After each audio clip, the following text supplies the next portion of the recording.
À la base, je comptais regarder le film Teen Wolf ainsi que la série Wolfpack et bien sûr vous en parler, mais comme ils ne sont pas disponibles en France, eh bien je me suis rabattue sur une autre série et c'est peut-être pas plus mal. Salut tout le monde, j'espère que vous allez bien. On se retrouve aujourd'hui pour parler de la saison 1 de la série Lockwood & Co. Il s'agit d'une adaptation des romans pour adolescents écrits par Jonathan Stroud. Alors ce sont des livres que je n'ai pas encore lus mais que je vais bientôt lire puisque j'ai globalement apprécié du coup la série. Mais on va en parler un peu plus tard puisque je vais quand même vous présenter très rapidement Lockwood & Co. Et nous sommes dans un monde où les fantômes existent et tuent. Certains enfants ont la faculté de les voir ou de les entendre et sont formés à combattre le surnaturel. Et nous suivons les aventures de Lucy, une adolescente qui a le don d'ouïe et qui va rejoindre la fondation sans adultes Lockwood & Co. Comme d'habitude, jusqu'à la minute indiquée dans le titre, il n'y aura pas de spoiler, je vous préviendrai bien sûr quand cette partie commencera. C'est une série pour adolescents avec des spectres qui peuvent faire peur, mais pas trop quand même.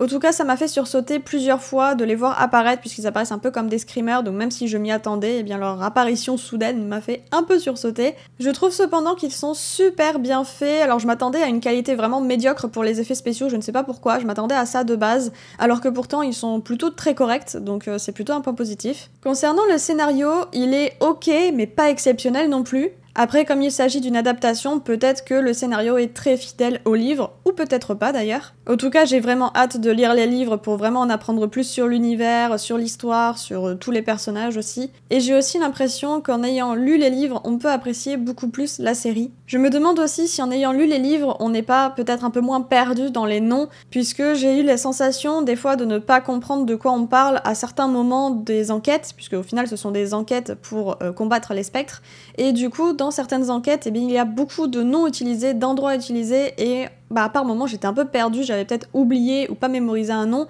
qui fait que je suivais l'enquête mais je comprenais pas forcément tout. Après vous le savez peut-être, mais j'ai une mémoire de poisson rouge pour les noms, c'est un enfer, donc peut-être aussi que ça joue beaucoup sur ma compréhension. Mais du coup je compte bien lire les livres et je verrai donc si ça résout ce petit problème que j'ai ou non. Et j'aimerais bien aussi voir les différences entre les livres et la série, donc si ça vous intéresse je pourrais également faire une vidéo là-dessus. On va revenir aussi sur l'univers que je trouve juste excellent. Alors oui, c'est très sombre, mais voilà, c'est un univers que j'apprécie beaucoup. J'aime bien le fait que ce soit des enfants qui peuvent en gros résoudre le problème des spectres et du coup les combattre, même si c'est très dangereux, mais que du coup ils ont une certaine maturité et un certain courage qui est mis en avant, même si ce sont que des enfants et des adolescents. Après, l'univers est posé vraiment très très vite, on perd absolument pas de temps. On nous montre tout de suite les spectres et on nous montre aussi très très vite le passé de Lucy, donc personnage que l'on suit vraiment du début à la fin. Et même si le passé de Lucy est là pour qu'on en apprenne davantage sur ce personnage, eh bien on en apprend aussi énormément sur l'univers, c'est ça aussi le but.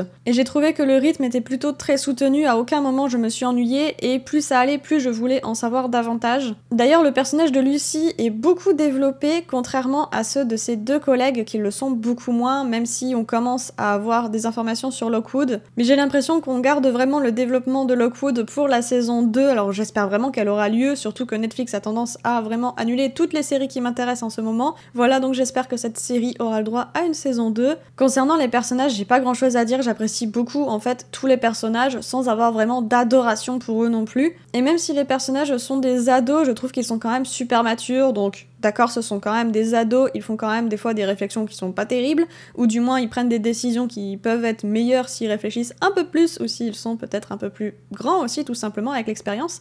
Mais voilà, ça reste quand même des personnages qui sont très matures pour moi, et c'est quelque chose qui est nécessaire bien sûr pour la série. Dernier point aussi que je voulais aborder dans la partie sans spoiler, c'est le générique que je trouve juste très original, vraiment j'ai été bluffée en fait par le générique. Généralement les génériques je les regarde une fois pour voir s'il n'y a pas des infos, ce genre de choses, et voir comment ils sont tout simplement.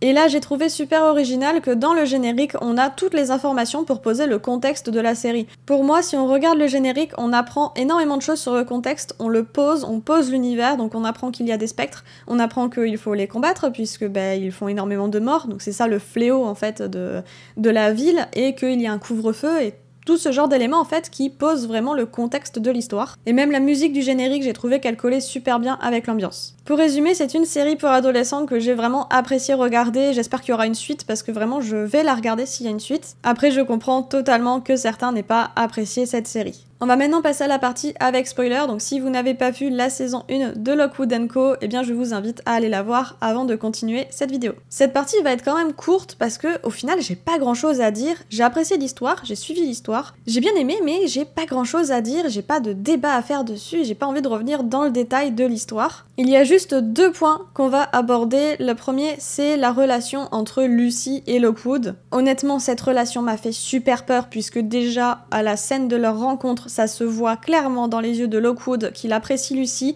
ça se voit dès le début et vraiment j'ai commencé à avoir peur, je me suis dit non, j'ai pas envie qu'il y ait une histoire d'amour en fait directement au début de la série.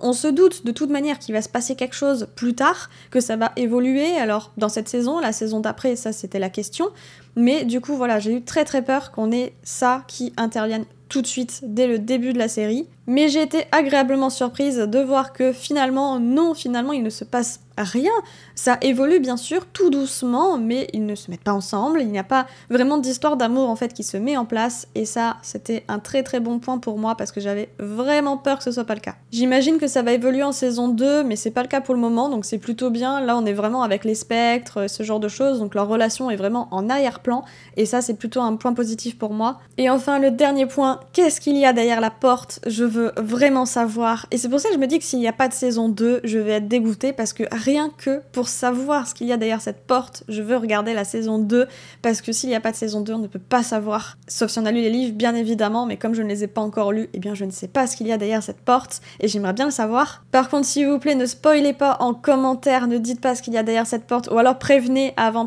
au début du commentaire que vous allez spoiler, parce que personnellement, je n'ai pas envie de savoir, j'ai envie de le découvrir, vraiment. Et c'est pour ça aussi que j'attends de recevoir le tome 1 avec impatience, alors je ne sais pas si c'est dans le tome 1 ou dans le 2, ou même peut-être dans le 5, et je ne sais pas qu'on a cette révélation, mais j'ai vraiment hâte de découvrir en fait ce qu'il y a derrière cette porte. Voilà, cette vidéo est maintenant terminée, j'espère qu'elle vous a plu, n'hésitez pas à me dire en commentaire ce que vous avez pensé de la saison 1 de Lockwood & Co. N'hésitez pas non plus à mettre un petit pouce bleu, ça aide énormément la chaîne, à vous abonner, et sur ce, je vous dis à bientôt pour une prochaine vidéo.